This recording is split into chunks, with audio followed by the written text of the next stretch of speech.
Bom dia, minha gente. Ainda pode ser bom dia, né?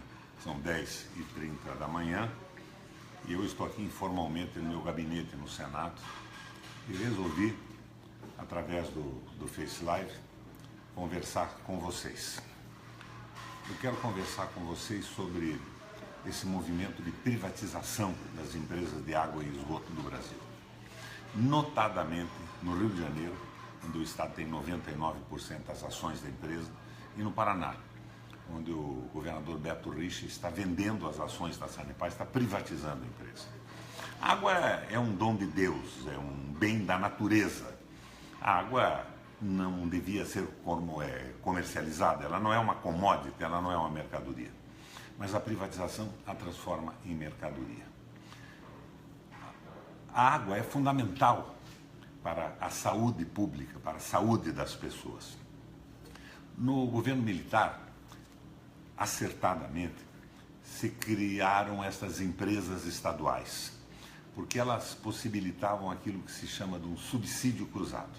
Ou seja, quando um sistema de água fornece a uma capital, a uma grande cidade, onde um número muito grande de pessoas aproveita o serviço, se tem um ganho em escala. E a água na mão de uma empresa pública, ela não é uma mercadoria. A empresa pública cobra pelo serviço de purificação da água, de tratamento do esgoto e acrescenta alguma coisa a mais. Pouca coisa, porque o objetivo não é lucro. Pouca coisa para poder aumentar os investimentos no próprio espaço da grande cidade ou naquilo que se conhece como subsídio cruzado. Ou seja, o lucro que se consegue pela escala, não pelo aumento brutal da tarifa, nas grandes cidades, é investido em cidades pequenas, onde comercialmente a exploração da água para uma empresa privada não daria lucro, ou seja, ela não iria lá. Mas como a preocupação é com a saúde pública, esse subsídio cruzado, numa empresa estadual, como as empresas que criaram os militares, possibilita a expansão do serviço de água. Ora, se você privatizar, você estará transformando a água em mercadoria.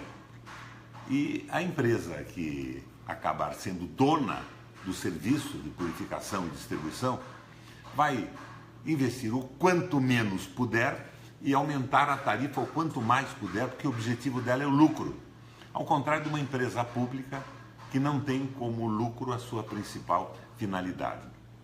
Vamos admitir aqui que as empresas públicas podem ter alguns problemas corporativos, corporações que acabam multiplicando salários, excesso de funcionários, mas isso tudo é um problema a ser resolvido com uma boa administração.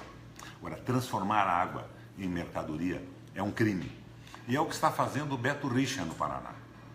Lá no Paraná, a nossa companhia, Sanepar, era sem menor sombra de dúvida a melhor companhia do Brasil. Nós, inclusive, prestamos consultoria ao Banco Mundial quando se instalou o serviço de água e esgoto no Uruguai. A nossa companhia era uma companhia de ponta, está sendo privatizada. Quando eu fui governador, o preço anteriormente consolidado na gestão do meu antecessor era tão alto e tão desnecessário que eu congelei a tarifa por 7 anos. Mesmo assim, fazendo bilhões de reais de investimentos na própria Curitiba, na expansão do serviço em municípios do interior do estado. Mas o que eu vejo agora é que eles querem, a cada momento, aumentar a tarifa para satisfazer o lucro dos acionistas privados. O meu antecessor privatizou, num determinado momento, a Sanepar, privatizou em parte num negócio com uma empreiteira, a Andrade Gutierrez, que se criaram um consórcio dominó com várias empresas, todas elas envolvidas nessas barbaridades que a gente tem notícia hoje em Lava Jato e outras operações. Bom, eu, quando assumi, eu tirei essa empresa do comando da empresa e fiz a empresa investir na saúde pública dos paranaenses, ampliando o serviço para o interior e cobrando o justo, mas fundamentalmente seguindo aquela orientação que foi dada pelo governo militar. Subsídio cruzado. As grandes cidades possibilitavam ampliar o serviço que é um serviço de saúde pública, a expansão da água tratada e do tratamento de esgoto para cidades menores. Esta é a razão de haver uma empresa pública. Agora, vocês vejam, principalmente o pessoal aí do Rio de Janeiro, o Meirelles força o Pezão e o Pezão quer privatizar a empresa de água do Rio. Então, a lógica disso é que vai disparar, sem a menor sombra de dúvida, a tarifa. É um crime contra a cidade do Rio de Janeiro. É um despautério, é uma loucura esse tipo de privatização que se está fazendo no Brasil, por imposição do governo federal e mesmo sem imposição do governo federal, por nefelibatas, pessoas absolutamente sem noção do que faz, como o governador Beto Richa do Paraná. Tivemos eleição no Paraná há pouco tempo para prefeito de Curitiba. Prefeito de várias cidades de Curitiba. O Rafael Greca fez uma aliança com o Beto Richa. O Rafael, num determinado momento, andou até no nosso PMDB, que é um PMDB diferenciado no Paraná, um PMDB popular, é um PMDB nacionalista, é um PMDB muito firme em oposição ao governo do PSDB no Estado. Pois muito bem, o Rafael fez uma aliança com o governador e o resultado da aliança já apareceu. Aumentou a tarifa de transporte. A de Curitiba hoje é a mais alta entre as capitais do Brasil, R$ 4,25. E ontem, um protesto de estudantes e de pequenos comerciantes contra o aumento do preço foi enfrentado pela polícia com balas de borracha, gás e pancadaria. Quem votou no Rafael Greca, apesar da aliança com Beto Richa, podia esperar alguma coisa diferente disso? Aumento de tarifa, bala de borracha e porrada.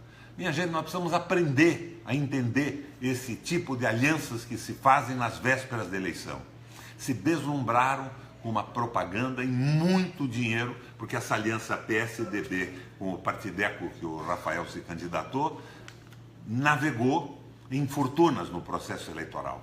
Um número enorme de candidatos a vereador e deu no que deu. É a privatização da água, é o exagero no preço das tarifas do transporte coletivo, empresas que se servem da cidade, que dominam políticos, muito provavelmente financiando as suas campanhas, e depois cobram no aumento de tarifa, e quem paga é o povo. Eu vi algumas manifestações do Crivella a respeito, no Rio de Janeiro, a respeito da privatização da SEDAI. Inicialmente, ele me parecia estar numa posição correta, contra a privatização. Mas não sei que tipo de pressão ele vai sofrer e qual é a sua possibilidade de resistência e visão cristã do que seja a água, um dom de Deus que não pode ser comercializado, não pode ser explorado privadamente como se mercadoria fosse. Minha gente, eu queria conversar com vocês sobre isso hoje, sobre essa história de privatizações. Esta é a tal ponte para o futuro.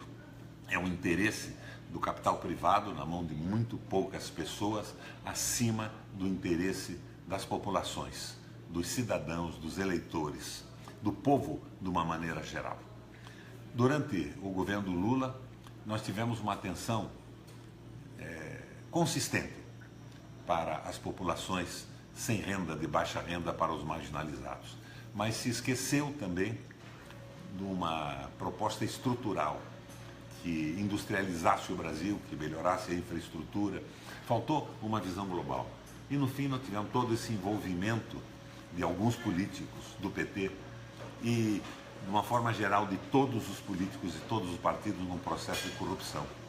E isto hoje está servindo de biombo, para divertir, desviar do que importa, do que está acontecendo em profundidade no Brasil. Que é esta visão neoliberal de privatização, para o capital tudo, para o povo nada.